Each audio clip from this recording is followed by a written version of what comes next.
मैं सोचती थी जाने थे आंटी।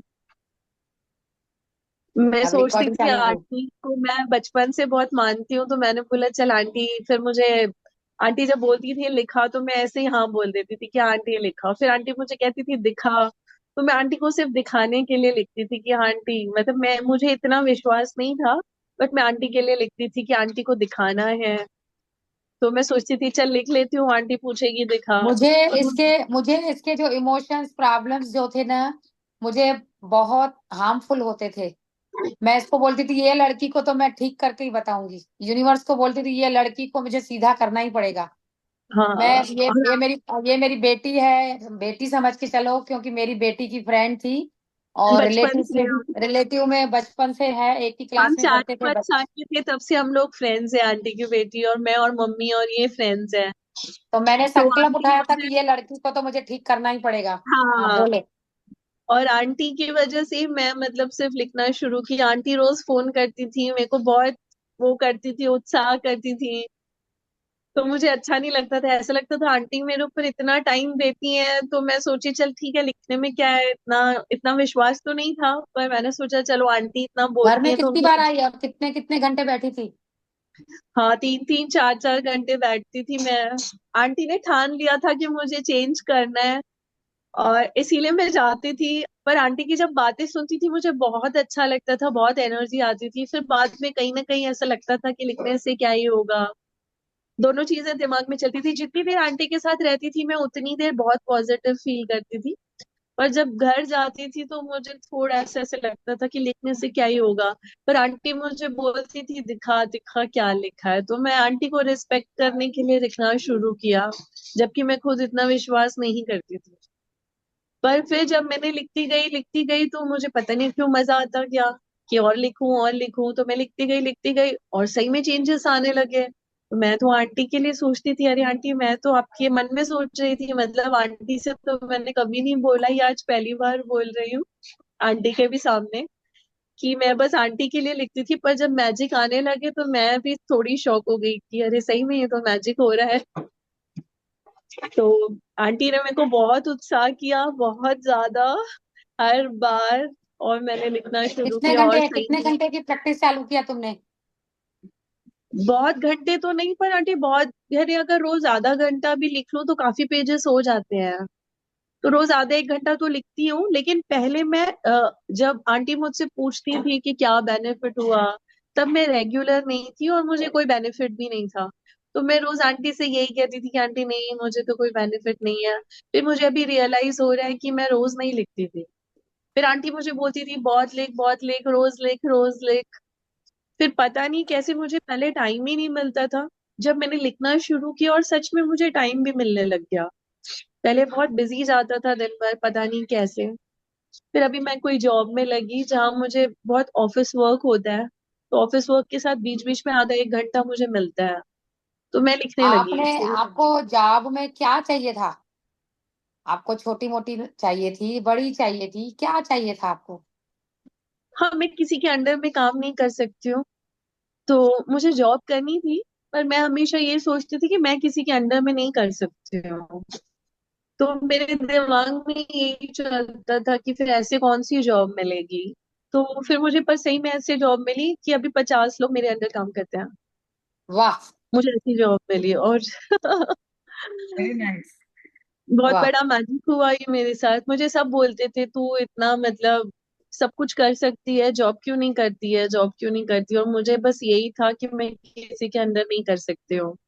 और मुझे कोई छोटी मोटी जॉब नहीं करनी है 15 20 हजार वाली, इसीलिए मैं नहीं करती थी। यानी सबको लगता था कि तू बहुत केपेबल है, इतना कुछ कर सकती है, बट ये था कि मुझे किसी के अंडर काम करना पसंद नहीं है, इसीलिए और वो मैंने जॉब प्लस नहीं में किया प्लस था। मेडिटेशन भी करती है, प्लस इसमें मेडिटेशन भी करती है, पॉजिटिव भी है। हाँ और मेडिटेशन तो मैंने कभी छोड़ा ही नहीं है, वो तो मेरे जहन में बसा हुआ है बिल्कुल। पर मेडिटेशन के बाद जब मैंने लिखना शुरू किया तो मुझे डबल बेनिफिट्स होने लगे हैं।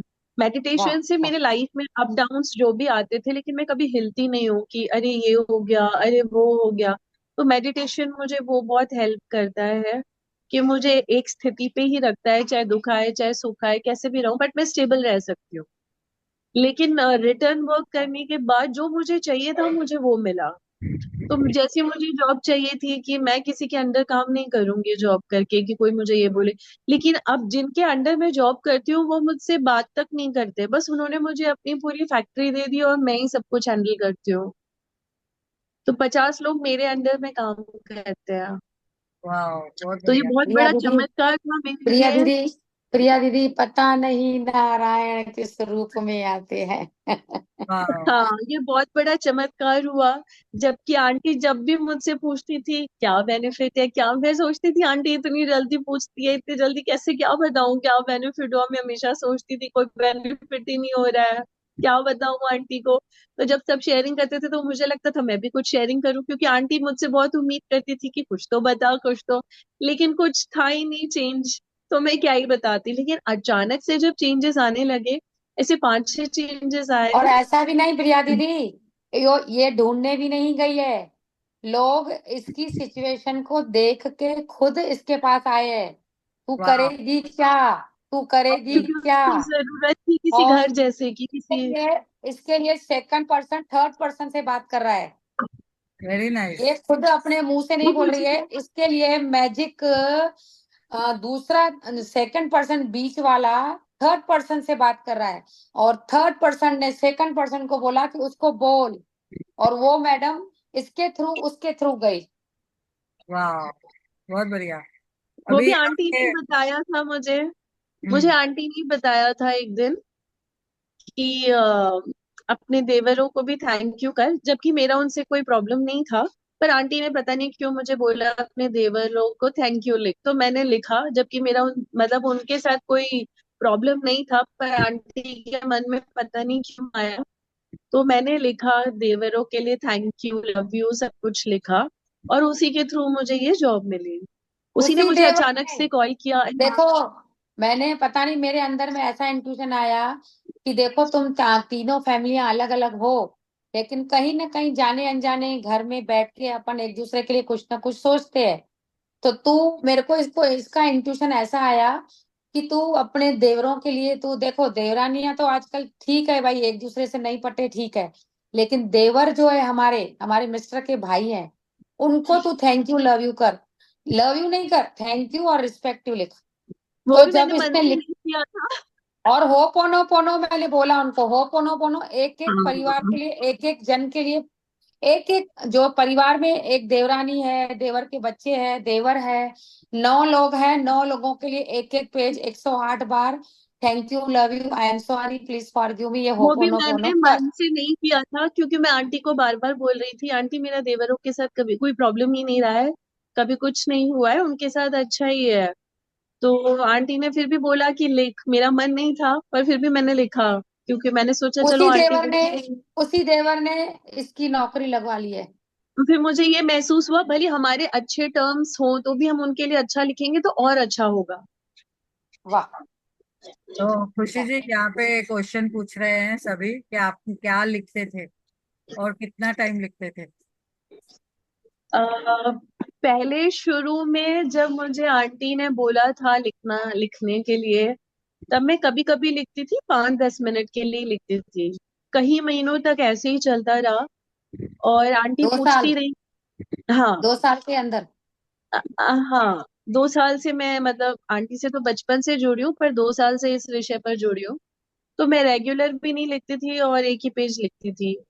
तो आंटी मुझसे पूछती रहती थी क्या बेनिफिट हुआ, क्या हुआ, तो मुझे कुछ भी बेनिफिट नहीं हुआ था, कभी भी नहीं, थोड़ा भी नहीं। फिर मुझे आंटी, मतलब 2 साल तक पता नहीं उतना उमंग नहीं आया अंदर से।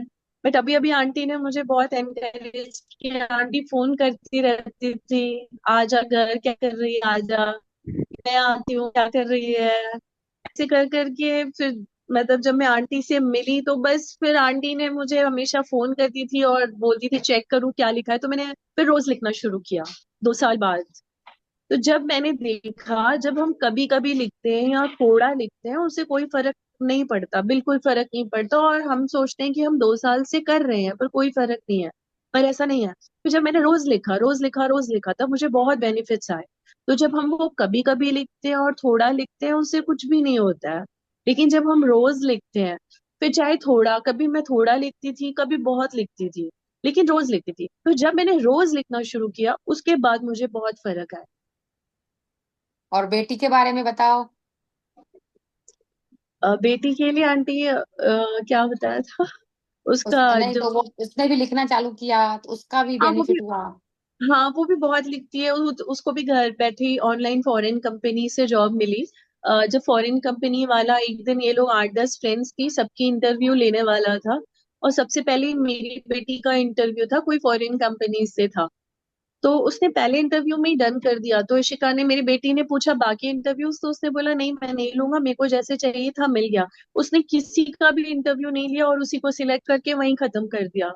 वाह, तो क्या बात है। ऋषि की सब फ्रेंड्स भी बोलने लगी कि हमको तो कॉल ही नहीं आई, कुछ हुआ ही नहीं। तो ऋषि ने बोला कि वो मुझे ऐसे बोल रहा था, पर मुझे सही में नहीं पता था, कि मुझे लगा शायद ऐसे ही बोल रहा है कि दूसरों की नहीं लूंगा, आपको सिलेक्ट। पर सच्ची में उस दिन 10 लोगों का इंटरव्यू था, और पहले मेरी बेटी का था। उसने बस उसके बाद किसी का इंटरव्यू ही नहीं लिया और उसी को सिलेक्ट कर दिया। अभी वो फॉरेन की कंपनी का ऑनलाइन काम करती है। ये वो भी मैजिक बहुत है, आपने क्या लिखती ये लिखा मैजिक था है और उसके रोज। लिए? जी। आपने क्या लिखा था उसके लिए? मैंने कुछ नहीं लिखा था उसके लिए, वो ही लिखती थी अपने लिए। तो शायद वो ओके ओके मुझे बहुत ओके। अच्छे से नहीं पता है वो क्या लिखती थी, पर वो भी बहुत रोज लिखती थी। तो वो शायद इसी कंपनी के लिए लिखती होगी रोज। पर वो भी रोज बहुत लिखती है। मैं जब भी देखती हूँ वो लिखती रहती है, बट वो मुझे नहीं दिखाती है इतना। बट वो जो आंटी ने बताया था वही सब लिखती है, जैसे कंपनी का ओके। नेम और कि इधर मेरी हो गई है ऐसे। तो वो मुझे ऐसे बताती थी कि मैंने जो आंटी ने, एक बार मेरी बेटी भी चली थी आंटी के पास, तो आंटी ने अच्छा जो जो अच्छा। समझाया था, जो आंटी हमको समझाते हैं, वो वही हम्म, सब लिखती थी। पापा मम्मी से उसने शुरू किया था, मुझे और अपने अच्छा पापा को थैंक यू करती थी। उसने भी पहले पूरी फैमिली से शुरू किया, मतलब अच्छा अपने अच्छा। दादू दादी से, फिर पापा मम्मी से, नानू नानी, तो घर पे थैंक आप यू। सबके। नागपुर में रहती है क्या? जी। आप उसने पहले नागपुर में अपनी रहती है? विशेष से नहीं हाँ उसने हाँ हाँ, अपनी नागपुर। विशेष। हाँ, नागपुर में रहते हैं। हाँ, मेरी ओ। बेटी ने अपनी विशेष से नहीं शुरू किया लिखना, उसकी जो विशेष थी उसने हाँ। पहले सबको ग्रेटिट्यूड से शुरू किया। अच्छा पूरा अपने, मतलब दादा दादी, नाना नानी, पापा मम्मी, चाचू चाची, और जो भी उसके, हम बड़ी फैमिली है, जितने भी हम रिलेटिव्स हैं, उसकी फ्रेंड्स हैं, उसके जो स्कूल में टीचर्स रह चुके हैं, कॉलेज में, उसने पूरा ग्रेटिट्यूड के साथ शुरू किया था। सबको अच्छा थैंक्स, अच्छा। लव यू, ब्लेसिंग्स दे के फिर उसने अपनी विशेष लिखना शुरू की थी। तो उसकी तो बहुत जल्दी ही पूरी हो गई, क्योंकि उसने सभी को ग्रेटिट्यूड किया था पहले। Okay okay. तो बहुत बढ़िया, मुझे थैंक आपका पर्सनल यू। नंबर मिलेगा क्या? मैं पर्सनली बात करना चाहूंगी। पर्सनली आप मुझसे पहले बात कर सकते हैं, पर मुझे जो जो आंटी ने ये ग्रुप में ही सिखाया था, प्रिया आंटी और हेमा आंटी ने, मैंने वही किया था, कुछ और नहीं, क्योंकि मुझे भी कुछ और अच्छा। नहीं पता। तो जो क्लास में होता है वही किया था हम्म। मैंने, कुछ नया नहीं। आंटी ने जो जो बताते हैं क्लास में सिर्फ वही किया, उसके अलावा कुछ नहीं। Okay okay. जैसे तो आप अपना जैसे, बेटी का बता रही ना, मेरी भी बेटी जस्ट अभी मास्टर्स हुई है। हाँ, तो ये मुझे और हेमा उसका आंटी ने है ही कि मुझे बताया था अपना, ग्रेटिट्यूड के मैं लिए। किसी के अंडर में नहीं करूंगी। उसका है कि मैं किसी के अंडर में नहीं करूंगी, हाँ, मेरे मैं तो अंडर बहुत में सब शौक करना हूँ। है। मुझे बहुत टाइम से सब बोलते थे तू तो कुछ भी कर सकती है, क्यों नहीं करती है, क्यों नहीं, बस मेरा यही था। और अचानक से कॉल आई कि आपको पूरी फैक्ट्री हैंडल करनी है, 50 लेबर्स हैंडल करनी है, और मेरे ऊपर कोई है ही नहीं, मुझसे कोई हाँ, क्वेश्चन करने वाला कोई है ही नहीं। हाँ। वाह, तो thank you. Thank you, thank you खुशी जी, बहुत बहुत धन्यवाद। धन्यवाद। ये